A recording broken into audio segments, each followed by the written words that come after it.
All right, nice to meet you all today. My name is Rita, and I need to apologize in advance because I'm going to be talking about, guess what? AI, yeah. Oh my God, should I just leave now?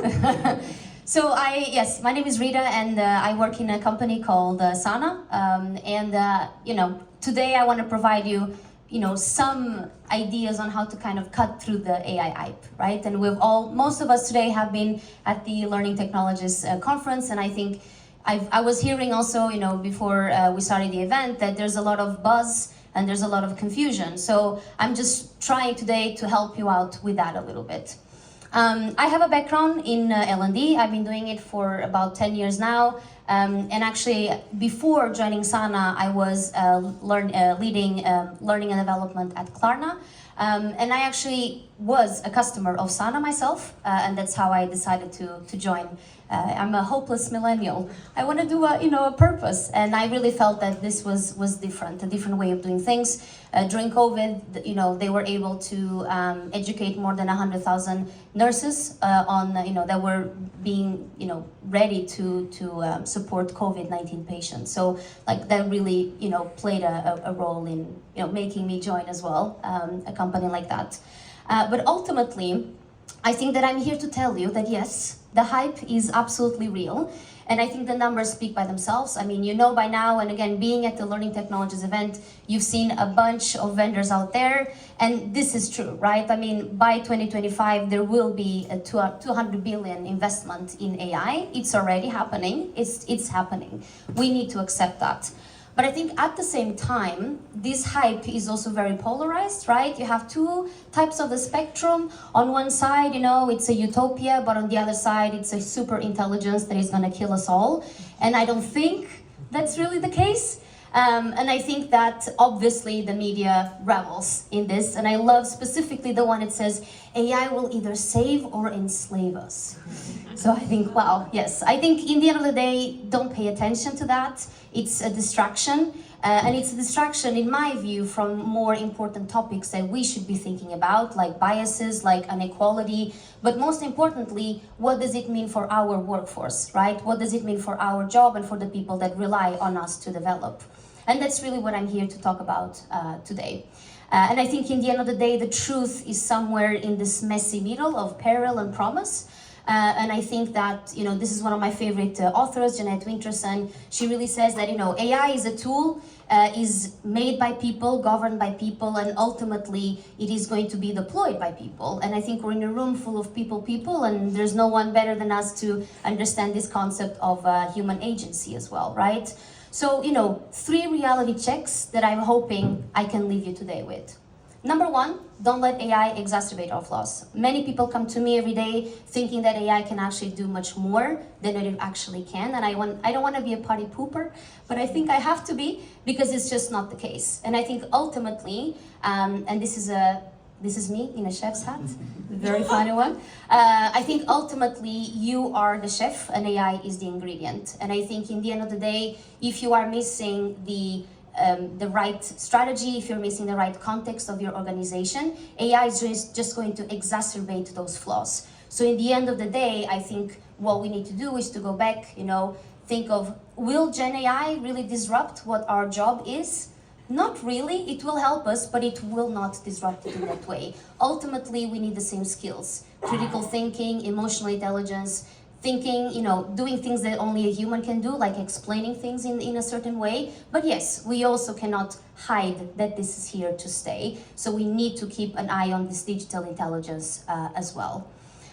So that's really, I think, the first thing is garbage in, garbage out, right? Think about it in that way. If you ask the wrong questions, if you prompt it in the wrong way, it's just going to give you the wrong things. So yes, AI will complement, but it will not replace you. It will not replace your L&D strategy and what you do best, which is, being in the business of people. My second reality check is, while AI cannot do everything, it can actually do quite a lot, and you should not also hide behind the curtain and not think about it either.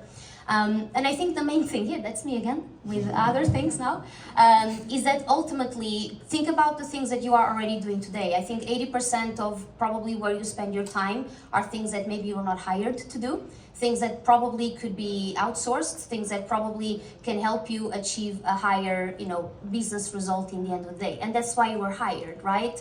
You were hired because hopefully you are great at solving problems, people problems. And in the end of the day, we shouldn't really forget that.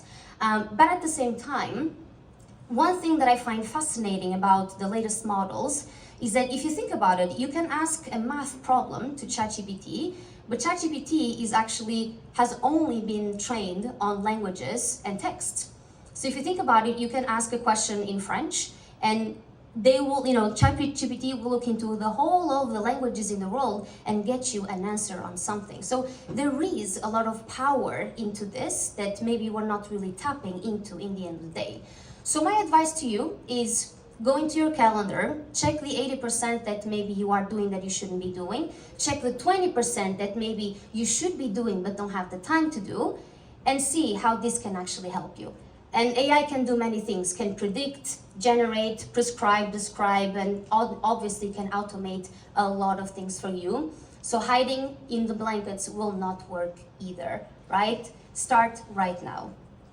Last but not least, with all the time that you're gonna have left, hopefully, to do the things that truly matter, to be what I say, a performance consultant, I want you to start asking better questions. There are 3 categories that you can think about. Number 1, obviously, prompting will become huge in not just L&D, but overall in the world. And I can think of prompting like dating, where you get better at it the more questions you ask. And think about it as you're getting to know each other. And prompting can give you bad results, but you have to try it out. The second advice is try it with something you already know a lot about, because then you can recognize if the result is good or bad. So that's the first one. Secondly, ask better questions about AI. So again, the next learning technologies next year, you can do all of this.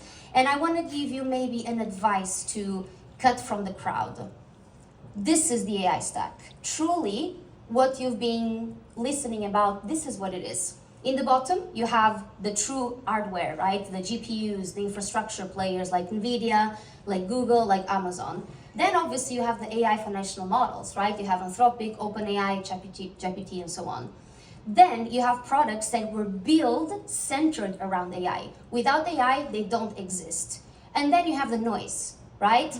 Doesn't mean they are not important, but then you have patches, what I like to call. So companies who were not meant to do AI, but then because of what's happening today, are doing AI, right? So hopefully this can help you next time you meet a vendor to ask the right questions.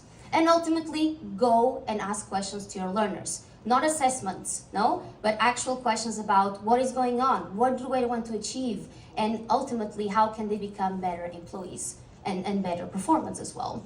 And just to finalize, I really love this quote by Marvin Minsky: if you understand something in only one way, then you really don't understand it at all. And I think in the end of the day, this is an encouragement for us to be maybe less narrow-minded and approach AI or whatever in the world in various different lenses. And I think in the end of the day, yes, you should be using AI to do the things you were always meant to do, to build a better working world for the people around you, for yourself as well, to make you more strategic, to save you time. But in the end of the day, I mean, that's what we should be doing, right? How can you be the best version of ourselves, and how can your employees do their best work as well? So that's what you should be using AI for. Thank you.